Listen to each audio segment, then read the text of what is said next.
Olá, amados, tudo bem com vocês? Você já percebeu que a maioria dos líderes religiosos, eles supervalorizam o templo, eles santificam aquele lugar e chamam aquilo de casa de Deus.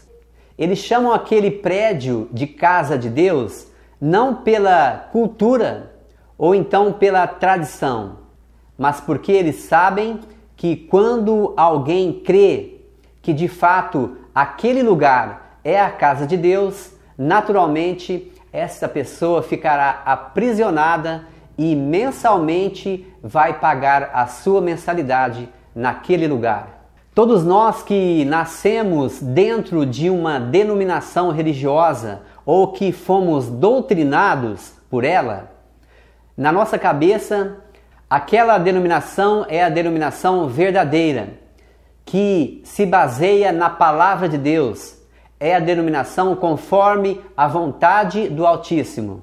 Quantas vezes você já ouviu o líder da sua igreja dizendo: aqui nós pregamos a verdade, aqui nós pregamos a palavra de Deus.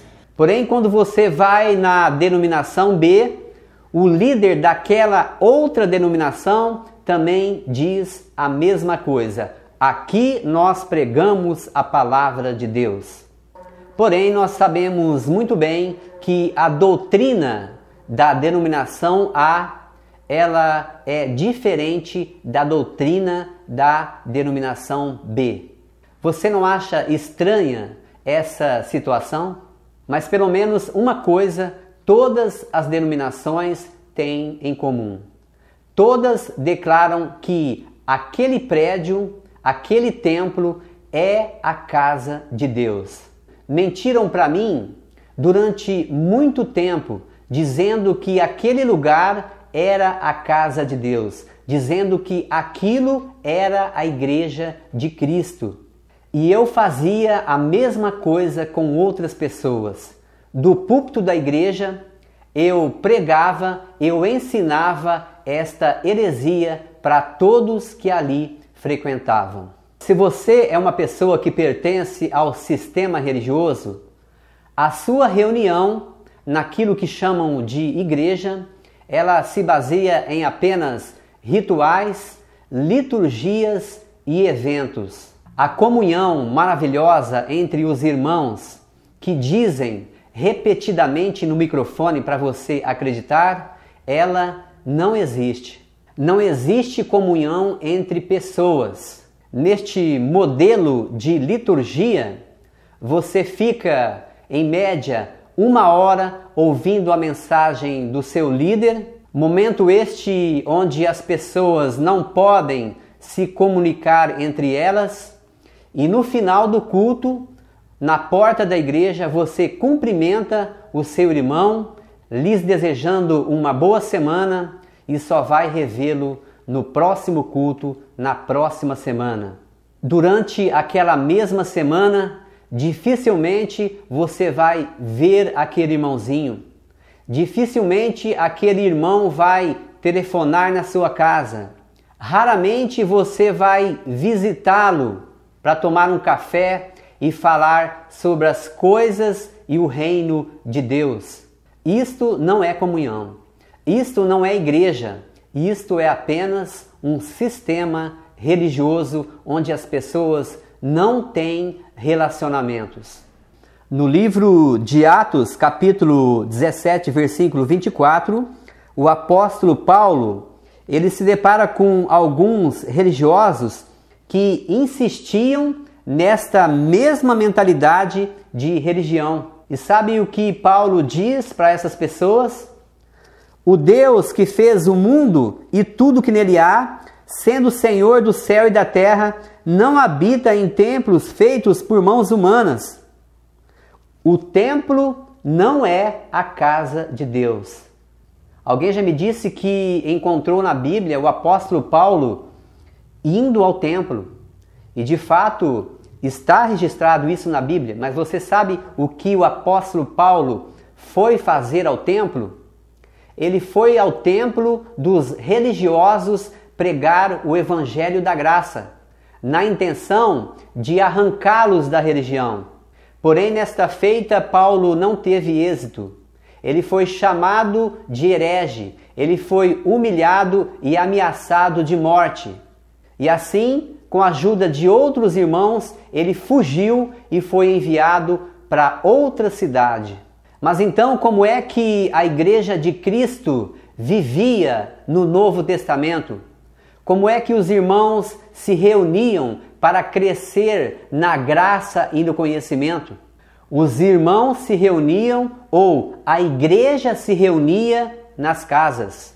Quando o apóstolo Paulo escrevia cartas a várias igrejas, a impressão que nós temos, inclusive induzida pelos líderes religiosos de hoje, é que a Igreja de Cristo do Novo Testamento tinha o mesmo formato das igrejas dos nossos dias. Um engano para manter as pessoas aprisionadas, dependentes e sócias das associações religiosas. No livro de Colossenses, capítulo 4, versículo 15, Paulo saúda a igreja. Saudai aos irmãos que estáis em Laodiceia e a Ninfas e a igreja que está na tua casa. A igreja que está na tua casa. Ainda no livro de Filemão, capítulo 1, versículo 2, diz assim: e a nossa irmã Áfia e Arquipo, nosso companheiro de lutas, e a igreja que está na tua casa. Romanos capítulo 16, versículo 5, saudai também a igreja que está na casa deles, que é as primícias da Ásia para Cristo. 1 de Coríntios capítulo 16, versículo 19, as igrejas da Ásia vos saúdam, saúdam-vos efetuosamente no Senhor, Áquila e Prisca, com a igreja que está na tua casa. Filipenses 4, versículo 22, todos os santos vos saúdam, especialmente os da casa de César. Se a Bíblia diz que a igreja de Cristo é assim, por que e quando esta realidade foi alterada? Essa realidade mudou no ano 300 depois de Cristo, quando o Estado se casou com a igreja. E assim a doutrina foi prostituída.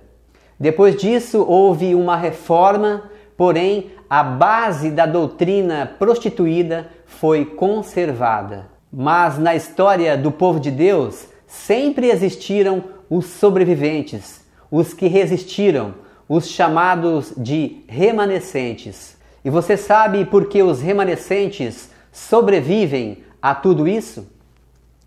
Porque a palavra de Deus é viva e eficaz, e mais cortante do que qualquer espada de dois gumes, e penetra até a divisão da alma e do espírito, e de juntas e medulas, e é apta para discernir os pensamentos e intenções do coração. Hebreus capítulo 4, versículo 2.